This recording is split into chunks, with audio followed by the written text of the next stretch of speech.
Welcome to the Comfortable in Chaos Podcast. Strangle your demons and let's go. Y'all need Jesus!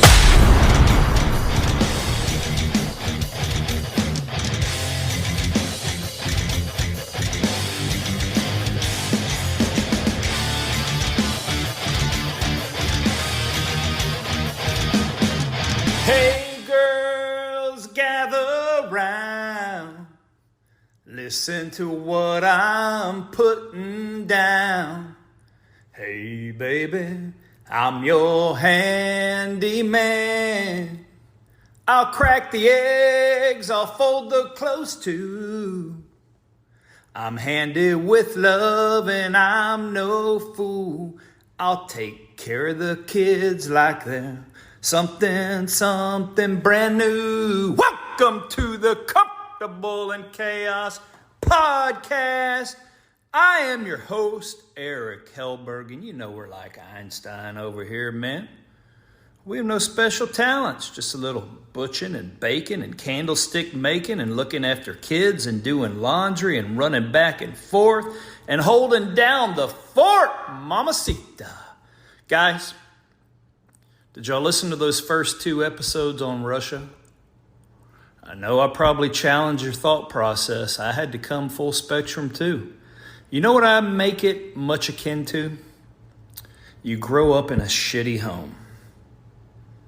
Your parents, maybe even they did the best they could. Maybe they didn't. Maybe they actually didn't. But no matter what they did to you, you loved them. You wanted to take part with them, and you would not wish them any harm. And in describing those episodes, what we're talking about is our own government sold out. And I've developed that in other episodes as well. But to change your way of thinking there, you kind of have to grasp that concept. We can realize that our country does some stupid stuff, is doing some stupid stuff, and has done some stupid stuff. But we still love it. We still want to serve it. And we do not wish it any harm. Moreover, as we become more educated men, we realize, well, it sure could be doing a lot better.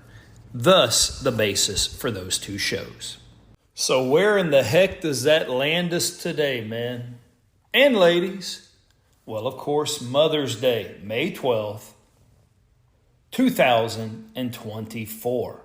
You already heard me mentioning in the entry song by James Taylor, handyman, and you know, moms are handy women. And you heard the cracking of the eggs, the laundry, it never ends. And then we talked about good moms, bad moms, doing better, could have done better. Most moms are generally well-meaning. They'll do anything for their kids. A mother is an eternal blessing to that child, and a child is an eternal blessing to that mom. But no human being was created to be a robot. And on this Mother's Day, you know what I think probably the best celebration you can give one is? Is to simply beforehand find out what they would truly like that day. Keep it simple, like a previous episode. Keep it simple, stupid. Let them tell you. Go ahead and double check for veracity, and then simply provide that to a T. And I would tell you, for a lot of moms, the best way that you can celebrate their love, time, effort, energy, relentless self-sacrifice is to simply not celebrate at all. Let them be. Let them not have to do one more thing, have to think about one more thing, have to include one more thing. Just simply to be. And prodigious moms, no. I'm talking about moms who care. No. It could be doggone, I don't know, 1:30 in the afternoon. Already their chest is tightened up. They can barely breathe. They've already had so much that they have had to tend to since the waking hours, and it was early. And no, they're not a rescue diver about to plunge into dark and dangerous waters. They're just simply physically and mentally tired. They need a break. And that's why I said they may not even want to celebrate, just simply to have you around and be attentive. Give them their space, give them their peace, much akin to what I would think everyone wants. The comfort and stability of having their loved ones around without any expectation placed upon them.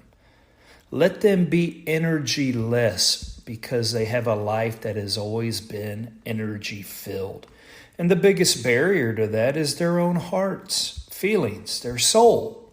Because when they become a mom, they want to be a super mom. And they don't take a break when they feel that tightness in their chest. Why? Guilt. They feel like they're failing. If they can't do 100% of everything for the people they love 100% of the time.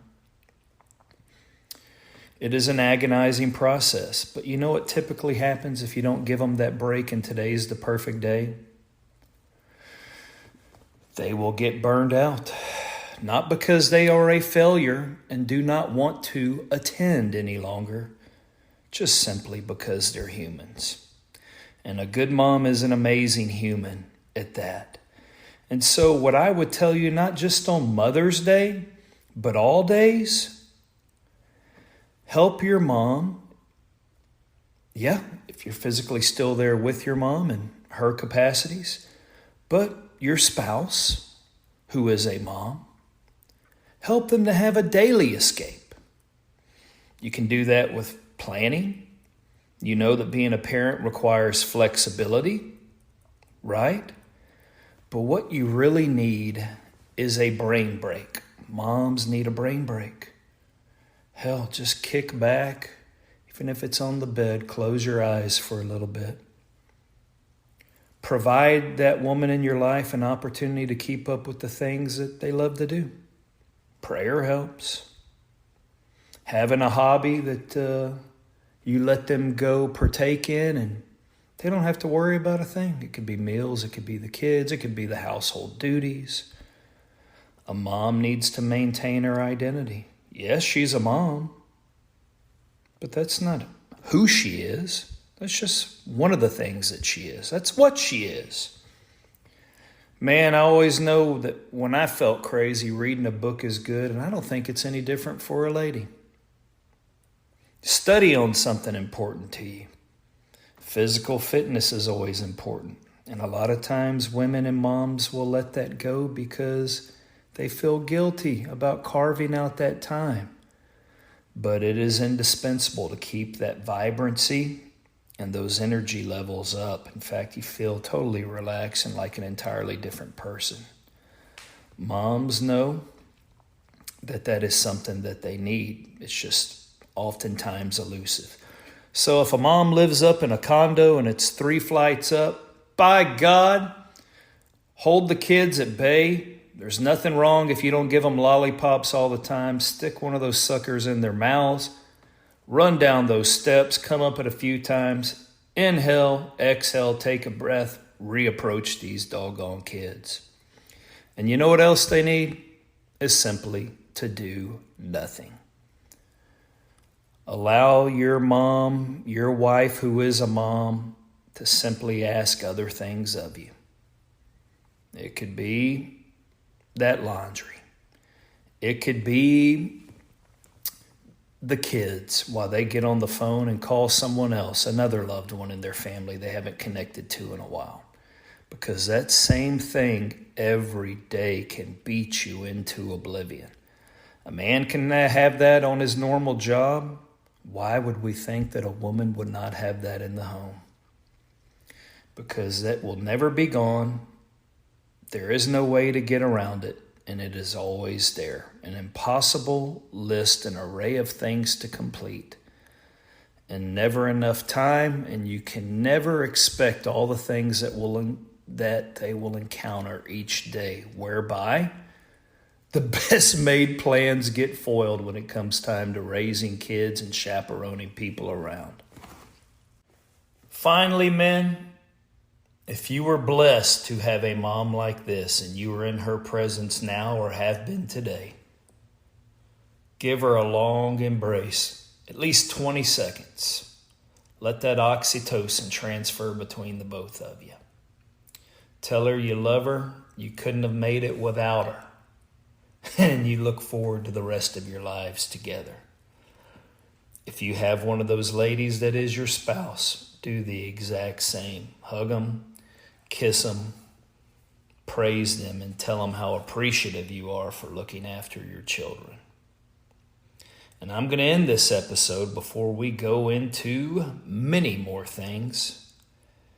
If you are a man, you are oftentimes forgotten, and you have performed whereby there was simply a void in this capacity, and or you needed to become a mom, then God be with you as well.